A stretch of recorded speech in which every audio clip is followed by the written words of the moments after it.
Halo teman-teman semuanya, saya Hanifah dengan NIM 240450118. Selamat datang di video pembelajaran geografi yang seru banget. Video ini saya buat untuk memenuhi tugas mata kuliah media pembelajaran geografi yang diampu oleh Ibu Lailatul Rahmi, SPD, MPD. Nah, kali ini kita bakal bahas topik yang super menarik, yaitu persebaran flora dan fauna di Indonesia dan dunia. Yuk kita jelajahi bersama bagaimana sih tumbuhan dan hewan tersebar di berbagai belahan bumi dengan cara yang asik dan menyenangkan.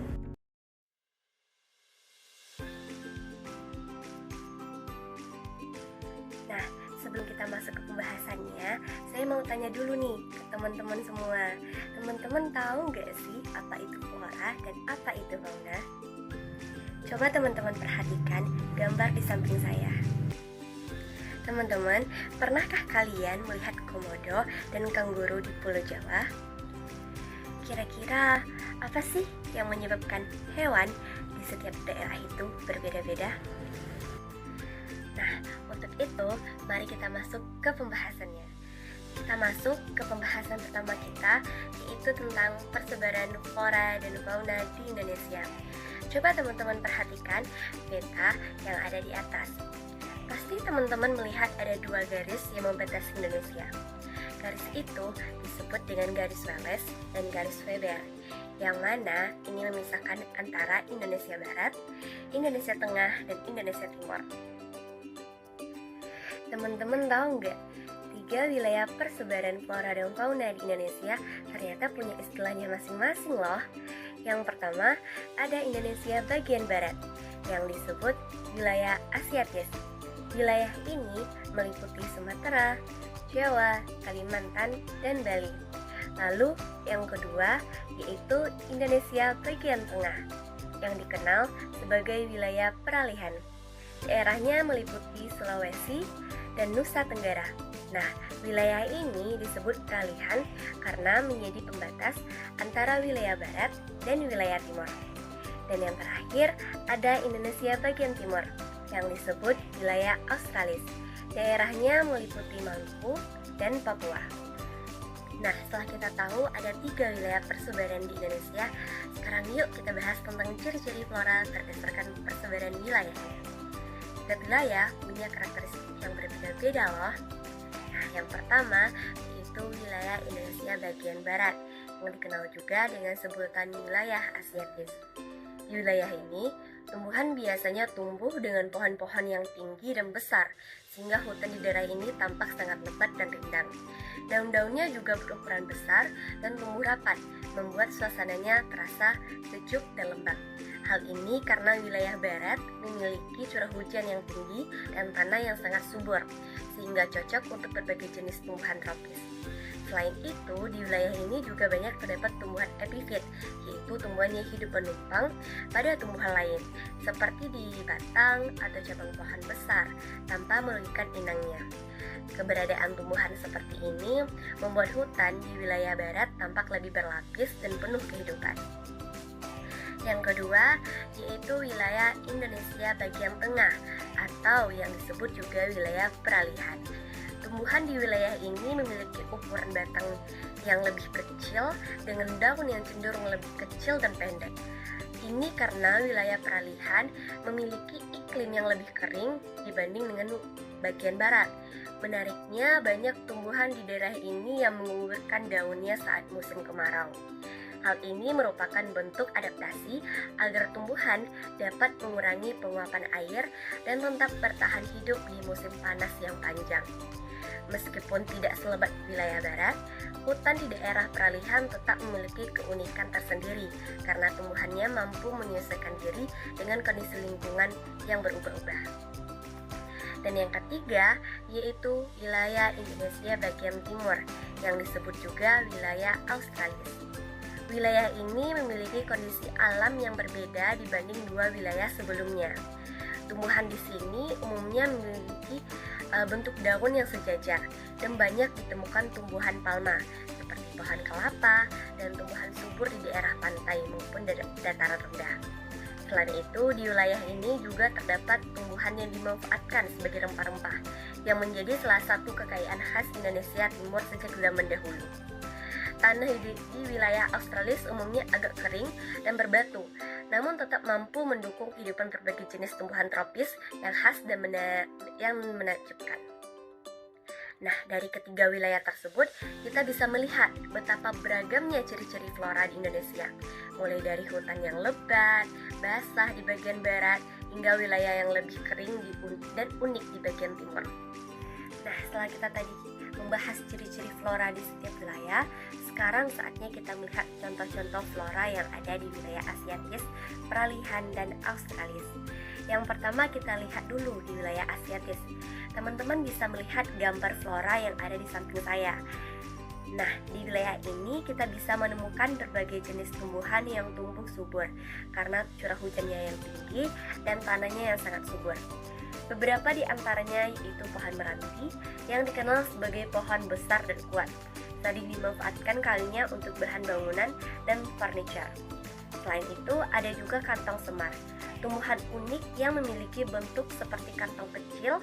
Tumbuhan ini menarik karena bisa menangkap serangga untuk mendapatkan tambahan nutrisi. Unik banget kan? Kemudian ada pohon mahoni yang memiliki batang tinggi dan lurus dengan daun yang rimbun. Mahoni sering dijumpai di pinggir jalan atau hutan-hutan tropis karena mampu menyerap polusi dan memberikan kesejukan di sekitarnya. Dan yang paling terkenal dari wilayah Asiatis ini adalah Rafflesia arnoldi, bunga terbesar di dunia. Rafflesia memiliki ukuran yang sangat besar dan aromanya cukup khas, bahkan tercium dari jauh.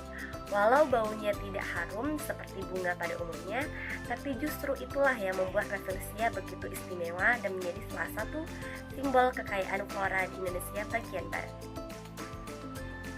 Sekarang kita lanjut ke contoh flora yang terdapat di wilayah bagian Peralihan. Wilayah Peralihan ini meliputi Sulawesi dan Nusa Tenggara dan memiliki kondisi alam yang sedikit lebih kering dibandingkan wilayah barat.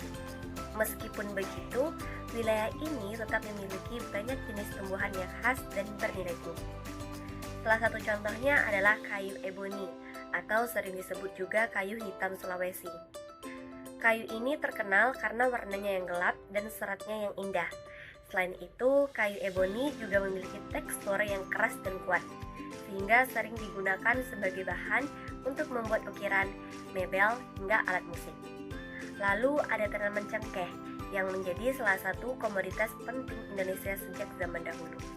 Cengkeh memiliki aroma yang khas dan sering digunakan sebagai bahan rempah maupun industri, terutama dalam pembuatan obat dan minyak atsiri. Tak kalah penting, di wilayah Peralihan juga terdapat pohon pala. Buah pala tidak hanya digunakan sebagai rempah dapur, tapi juga memiliki nilai ekonomi yang tinggi karena dapat diolah menjadi berbagai produk seperti minyak pala dan bahan pewangi alami. Jadi, kita bisa lihat bahwa flora di bagian Peralihan tidak hanya unik, tapi juga memiliki manfaat besar bagi kehidupan manusia, dari kayu yang bernilai tinggi hingga rempah-rempah yang terkenal di seluruh dunia. Nah, sekarang kita lanjut ke contoh flora di wilayah Indonesia bagian timur, yaitu wilayah Australis. Wilayah ini meliputi Maluku dan Papua yang memiliki kondisi alam cukup khas, yang sebagian wilayahnya beriklim kering, dengan tanah yang berbatu dan curah hujan yang tidak setinggi bagian barat. Karena itulah, tumbuhan di wilayah ini punya kemampuan beradaptasi yang luar biasa terhadap lingkungan sekitarnya. Contoh tumbuhan yang pertama adalah pohon sagu. Pohon ini sangat penting bagi masyarakat di Papua dan Maluku karena menjadi sumber makanan pokok. Batang pohon sagu menghasilkan tepung sagu yang bisa diolah menjadi berbagai makanan tradisional. Jadi bisa dibilang sagu adalah sumber kehidupan bagi banyak masyarakat di wilayah timur Indonesia. Selanjutnya ada pohon eukaliptus. Tumbuhan ini memiliki daun yang sejajar dan agak kaku, serta mampu tumbuh di daerah yang panas dan kering. Eukaliptus dikenal sebagai tumbuhan yang kuat dan tahan terhadap kondisi lingkungan ekstrim. Dan yang ketiga, ada pohon kayu putih yang juga banyak tumbuh di wilayah Australis. Dari daun pohon ini dihasilkan minyak kayu putih yang sudah sangat terkenal di Indonesia dan sering digunakan untuk untuk menjaga kesehatan, menghangatkan tubuh, atau meredakan pegal dan masuk angin. Nah, setelah kita membahas tentang flora di setiap wilayah, sekarang saatnya kita beralih ke pembahasan berikutnya, yaitu fauna atau hewan-hewan berdasarkan persebaran wilayahnya di Indonesia. Yang pertama yaitu wilayah Indonesia bagian barat, atau yang disebut juga wilayah Asiatis. Ciri khas fauna di wilayah ini adalah memiliki mamalia berukuran besar, seperti gajah dan harimau, yang menjadi ciri hewan-hewan khas dari wilayah dengan kondisi hutan lebat dan subur. Selain itu, di wilayah ini juga terdapat berbagai jenis kera dan reptil. Banyak hewan di wilayah Asiatis memiliki bentuk tubuh yang kuat dan berbulu lebat, menyesuaikan diri dengan lingkungan yang lembab dan bervegetasi padat. Dengan kata lain, wilayah barat ini menjadi rumah bagi berbagai jenis hewan besar dan lincah yang hidup di hutan tropis Indonesia. Selanjutnya yaitu wilayah Indonesia bagian tengah yang dikenal dengan sebutan wilayah peralihan. Wilayah ini disebut peralihan karena menjadi tempat bertemunya hewan-hewan dari wilayah barat dan timur, sehingga memiliki keanekaragaman yang unik. Di wilayah ini terdapat berbagai jenis reptil yang khas, seperti biawak dan ular, serta hewan yang memiliki bulu tidak terlalu lebat karena hidup di daerah yang lebih panas. Selain itu, wilayah peralihan juga dikenal dengan beragam jenis burung yang memiliki ciri khas berbeda, baik dari bentuk paruhnya, warna bulunya, maupun suaranya. Hal ini menunjukkan bahwa fauna di wilayah peralihan memiliki kemampuan adaptasi yang sangat baik terhadap kondisi alam yang beragam. Dan yang terakhir, yaitu wilayah Indonesia bagian timur, yang disebut wilayah Australis. Ciri khas fauna di wilayah ini adalah banyaknya hewan berkantong seperti kanguru pohon dan kus-kus. Hewan-hewan di wilayah ini memiliki ukuran tubuh yang relatif kecil serta sebagian besar hidup di pepohonan. Selain itu, karena wilayah Australis memiliki iklim yang lebih kering, hewan-hewannya pun beradaptasi dengan cara hidup yang efisien dan tahan terhadap panas. Nah, sekarang teman-teman bisa lihat gambar yang ada di samping saya. Kita akan membahas contoh fauna yang hidup di setiap wilayah persebaran di Indonesia. Yang pertama yaitu wilayah Asiatis. Di wilayah ini terdapat berbagai hewan berukuran besar dan salah satu contohnya adalah harimau. Harimau hidup di hutan-hutan lebat dengan kondisi alam yang lembab. Hewan ini dikenal kuat, lincah, dan menjadi predator utama di ekosistemnya. Kehadiran harimau menjadi ciri khas fauna di wilayah bagian barat Indonesia yang kaya akan kehidupan liar. Selanjutnya yaitu wilayah peralihan. Di wilayah ini contoh faunanya adalah komodo. Komodo merupakan reptil khas Indonesia yang hanya bisa ditemukan di Nusa Tenggara Timur, tepatnya di Pulau Komodo Rinca dan sekitarnya. Hewan ini termasuk kadal terbesar di dunia dan menjadi bukti nyata bahwa wilayah peralihan menyimpan keanekaragaman hewan yang unik dan langka. Dan yang terakhir yaitu wilayah Australis. Wilayah contoh hewan yang hidup di wilayah ini adalah kanguru, yang mana kanguru merupakan hewan berkantong yang banyak ditemukan di Papua. Hewan ini biasanya hidup di daerah hutan dan dataran yang cukup luas. Tubuhnya yang kuat dengan kaki besar membantu kanguru melompat jauh, menjadi salah satu ciri khas fauna di wilayah timur Indonesia. Nah, dari ketiga contoh tadi kita bisa lihat bahwa setiap wilayah di Indonesia memiliki hewan khasnya masing-masing, mulai dari harimau yang gagah di wilayah barat, komodo yang unik di wilayah peralihan, hingga kanguru yang menggemaskan di wilayah timur. Nah teman-teman, setelah tadi kita membahas tentang persebaran flora dan fauna di Indonesia, sekarang kita akan naik satu tingkat lebih luas, yaitu membahas tentang persebaran flora dan fauna di dunia. Coba teman-teman perhatikan peta dunia yang ada di atas ya. Kalau kita lihat secara global, ternyata flora dan fauna di berbagai belahan dunia itu tidak tersebar secara merata. Setiap wilayah di dunia punya jenis tumbuhan dan hewan yang berbeda-beda, tergantung pada kondisi iklim, tanah, dan lingkungannya. Menurut seorang ahli biogeografi bernama Alfred Russel Wallace, pada tahun 1876, persebaran flora dan fauna di dunia dibagi menjadi 8 zona utama, yaitu Nearktik, Palearktik, Neotropikal, Etopian, Oriental, Australian, Antarktik, dan Oceanic. Setiap zona ini memiliki karakteristik flora dan fauna yang khas, yang menunjukkan bagaimana makhluk hidup beradaptasi dengan lingkungannya masing-masing. Misalnya, ada wilayah yang banyak ditumbuhi tumbuhan tropis, ada juga yang dipenuhi hutan salju, padang rumput luas, atau bahkan gurun yang tandus. Semua itu menunjukkan betapa beragamnya kehidupan di bumi kita. Dalam pembagian wilayah ini, Wallace menggunakan garis khayal untuk memberikan batas yang cukup tegas antara satu zona dengan zona lainnya. Garis khayal ini membantu para ilmuwan memahami perbedaan antara jenis tumbuhan dan hewan di tiap wilayah dunia. Melalui klasifikasi ini, kita jadi tahu bahwa keberagaman makhluk hidup terbentuk karena perbedaan iklim, letak geografis, dan sejarah geologi di masing-masing benua. Menarik banget kan? Nah, biar makin paham, sekarang kita akan bahas satu persatu wilayah persebaran flora dan fauna di dunia, mulai dari zona nearktik, poliarktik, neotropikal, etopian, oriental, australian, antarktik, hingga oceanic. Yuk simak bersama-sama dan lihat keunikan tiap wilayahnya. Oke teman-teman, sekarang kita mulai membahas satu persatu zona persebaran flora dan fauna di dunia ya. Yang pertama adalah zona nearktik. Zona nearktik ini merupakan salah satu dari 8 zona persebaran flora dan fauna yang dikemukakan oleh Alfred Russel Wallace. Zona ini mencakup wilayah Amerika Utara, mulai dari Kanada, Alaska, Greenland, hingga bagian utara Meksiko. Kalau kita lihat dari segi floranya, zona nearktik ini punya keunikan tersendiri. Yang pertama, terdapat hutan konifer yang sangat luas. Di sini banyak tumbuh pohon-pohon seperti pinus, hemlock, dan cemara yang bisa tumbuh dengan baik di daerah beriklim dingin. Selain itu, di beberapa bagian zona nearktik juga terdapat daerah gurun yang kering. Nah, di wilayah ini tumbuh tumbuhan khas seperti kaktus, yucca yang mampu beradaptasi dengan suhu panas dan minim air. Nggak hanya itu, zona nearktik juga punya daerah rawa yang lembab, tempat tumbuhnya tumbuhan seperti tupelo, mangrove, dan katail. Jadi flora di zona ini sangat beragam, dari yang tumbuh di daerah dingin, kering, hingga lembab.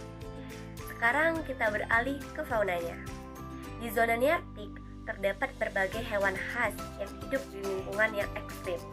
Salah satunya adalah beruang grizzly, hewan besar dan kuat yang bisa kita temukan di berbagai daerah di Amerika Utara. Selain itu, ada juga serigala yang menjadi salah satu predator utama di wilayah ini. Serigala hidup di berbagai lingkungan, mulai dari hutan hingga padang rumput. Dan yang tak kalah menarik adalah rusa kutub atau karibau, hewan pengembara yang terkenal di daerah dingin. Mereka sering bermigrasi dalam kelompok besar mencari padang rumput baru untuk bertahan hidup. Jadi, kita bisa simpulkan bahwa zona nearktik ini memiliki keanekaragaman flora dan fauna yang luar biasa. Mulai dari hutan konifer yang hijau, gurun yang tandus, hingga rawa yang lembab. Selanjutnya, kita masuk ke pembahasan zona palearktik. Zona ini merupakan wilayah persebaran fauna terluas di dunia loh. Cakupannya sangat luas, meliputi hampir seluruh benua Eropa, Rusia bagian utara, hingga ke pegunungan Himalaya, Afrika Utara, bahkan sampai ke kepulauan Inggris dan Jepang di timur. Dari segi floranya, zona palearktik memiliki keanekaragaman tumbuhan yang menyesuaikan dengan perbedaan iklim di setiap wilayahnya. Di daerah yang beriklim dingin, banyak ditemukan hutan konifer yang terdiri dari pohon-pohon seperti pinus dan cemara. Hutan ini memberikan pemandangan hijau yang indah dan menjadi ciri khas wilayah utara. Selain itu, di wilayah dataran luas terdapat padang rumput yang menjadi tempat tumbuhnya berbagai rumput liar dan semak rendah. Padang rumput ini juga menjadi habitat bagi banyak hewan herbivora. Di daerah yang lebih kering, seperti Afrika Utara dan Asia Tengah, tumbuh tumbuhan gurun seperti semak berduri dan tanaman yang mampu bertahan di panas dan kekeringan. Sekarang kita beralih ke faunanya. Zona palearktik dikenal dengan berbagai hewan berukuran besar dan kuat. Salah satunya adalah beruang coklat yang hidup di hutan Eropa dan Rusia. Kemudian ada harimau Siberia, hewan buas yang tangguh dan dapat beradaptasi di daerah bersuhu dingin. Selain itu, terdapat rusa yang hidup di padang rumput dan menjadi bagian penting dari rantai makanan di wilayah ini. Tak ketinggalan, ada juga unggas migran atau burung-burung yang berpindah dari satu tempat ke tempat lain mengikuti perubahan. Selanjutnya kita masuk ke zona neotropikal. Zona ini mencakup wilayah yang sangat luas, yaitu Amerika Tengah, Amerika Selatan, Meksiko, dan juga Kepulauan Karibia. Sebagian besar wilayahnya memiliki iklim tropis yang hangat dan lembab, sementara di bagian selatan beriklim sedang. Karena kondisi inilah, zona neotropikal dikenal sebagai wilayah yang kaya akan keanekaragaman hayati, terutama untuk jenis-jenis hewan bertulang belakang atau vertebrata. Dari segi floranya, wilayah ini banyak ditumbuhi hutan hujan tropis yang lebat dengan pohon-pohon tinggi dan rimbun. Contoh tumbuhan yang dapat ditemukan di zona ini antara lain pohon karet, anggrek tropis, dan pohon pina yang banyak tumbuh di daerah Amerika Selatan. Selain itu, terdapat juga berbagai jenis tanaman merambat dan tumbuhan epifit yang hidup menempel pada batang pohon besar di hutan. Sementara itu, dari segi fauna, zona neotropikal memiliki keanekaragaman hewan yang luar biasa. Contohnya seperti jaguar yang menjadi predator puncak di hutan hujan Amerika Selatan. Lalu ada burung taucan dengan paruhnya yang besar dan berwarna cerah, serta monyet laba-laba yang lincah bergelantung di pepohonan. Selain itu, di daerah rawa dan sungai juga terdapat anaconda, ular besar yang hidup di air dan dikenal sebagai salah satu reptil terbesar di dunia. Selanjutnya kita bahas zona Etopian. Zona ini mencakup hampir seluruh benua Afrika, termasuk wilayah hutan hujan Kongo, savana Afrika Timur, dan Afrika Selatan. Selain itu, zona ini juga meliputi Pulau Madagaskar, serta sebagian daratan Arab bagian selatan. Di bagian utara, zona Etopian terdapat gurun Sahara, yaitu padang pasir terluas di dunia. Gurun ini menjadi pembatas alami antara zona Etopian di benua Afrika dan zona Paleartik di benua Eropa. Dari segi floranya, zona Etopian memiliki dua jenis vegetasi utama yang sangat khas. Yang pertama adalah hutan hujan tropis yang lebat dan lembab, terutama di wilayah Kongo. Hutan ini menjadi rumah bagi beragam tumbuhan besar dan hijau sepanjang tahun. Yang kedua adalah savana, yaitu padang rumput luas yang ditumbuhi semak dan pohon-pohon kecil. Savana ini menjadi ciri khas Afrika, tempat banyak hewan liar hidup dan berburu. Sekarang kita beralih ke faunanya. Zona Etopian dikenal memiliki hewan-hewan besar dan kuat yang menjadi ikon benua Afrika. Di antaranya ada gajah Afrika, hewan darat terbesar di dunia yang hidup berkelompok di padang savana. Kemudian ada singa, si raja hutan yang terkenal dengan keberaniannya dan hidup berkelompok dalam kawanan. Selain itu, ada juga kuda Nil yang banyak ditemukan di sungai-sungai besar, serta gorila, primata besar yang hidup di hutan tropis Kongo. Selanjutnya kita masuk ke zona oriental. Zona ini mencakup wilayah yang cukup luas di kawasan Asia, terutama di bagian Asia Timur, Asia Selatan, dan Asia Tenggara. Negara-negara yang termasuk dalam zona ini antara lain seperti India, Vietnam, Laos, Kamboja, Filipina, Malaysia, serta Indonesia bagian barat seperti Sumatera, Jawa, dan Kalimantan. Zona oriental memiliki iklim yang cenderung tropis dan lembab, sehingga sangat mendukung pertumbuhan berbagai jenis tumbuhan dan menjadi habitat bagi banyak satwa unik. Dari segi floranya, wilayah ini banyak ditumbuhi hutan hujan tropis yang lebat dengan pepohonan tinggi dan daun yang rimbun. Contoh tumbuhan khas di zona oriental antara lain pohon jati, pohon mahoni, dan pohon bambu yang banyak tumbuh di Asia Tenggara. Selain itu, terdapat pula berbagai tanaman rempah seperti pala, cengkeh, dan kayu manis yang menjadi ciri khas flora di wilayah ini. Sementara itu, dari segi faunanya, zona oriental memiliki keanekaragaman hewan yang luar biasa. Beberapa contohnya adalah gajah Asia yang lebih kecil dibanding gajah Afrika namun sangat cerdas. Ada juga harimau, terutama harimau Sumatera yang menjadi salah satu satwa langka di Indonesia. Selain itu, terdapat badak bercula satu, orangutan yang hidup di hutan Kalimantan dan Sumatera, serta berbagai jenis burung tropis yang berwarna indah. Selanjutnya, kita masuk ke zona Australia. Zona ini mencakup wilayah Indonesia bagian timur seperti Sulawesi, Maluku, dan Papua, serta negara Australia, Selandia Baru, dan beberapa pulau kecil di sekitarnya. Wilayah ini memiliki iklim yang bervariasi, tropis di Indonesia bagian timur dan sedang di Australia. Perbedaan ini terjadi karena letak Australia yang cukup jauh dari benua lain. Dari segi floranya, zona Australia memiliki hutan hujan subtropis yang lebat, serta banyak tumbuhan khas seperti eukaliptus dan kangoropau yang menjadi ciri khas Australia. Sementara dari faunanya, wilayah ini terkenal dengan hewan-hewan unik yang tidak ditemukan di tempat lain seperti kanguru, koala, emu, platypus, dan wallaby. Selanjutnya kita bahas zona Antartik. Zona ini mencakup wilayah Antartika atau kutub selatan dan daerah sekitarnya yang memiliki suhu sangat dingin hampir sepanjang tahun. Karena kondisi lingkungan yang ekstrim, hanya sedikit tumbuhan yang dapat hidup di sana, seperti lumut dan alga. Faunanya pun khas dengan hewan-hewan yang memiliki bulu tebal dan mampu bertahan di cuaca dingin, seperti penguin, anjing laut, dan lumba-lumba. Nah, kita masuk ke zona terakhir, yaitu zona oceanic. Zona ini mencakup wilayah kepulauan yang tersebar di Samudra Pasifik, Samudra Hindia, dan Samudra Atlantik. Meskipun wilayahnya sangat luas, jumlah flora dan fauna di zona ini tergolong sedikit karena sebagian besar berupa lautan. Tumbuhan yang banyak dijumpai adalah ganggang laut yang menjadi sumber makanan penting bagi banyak hewan laut.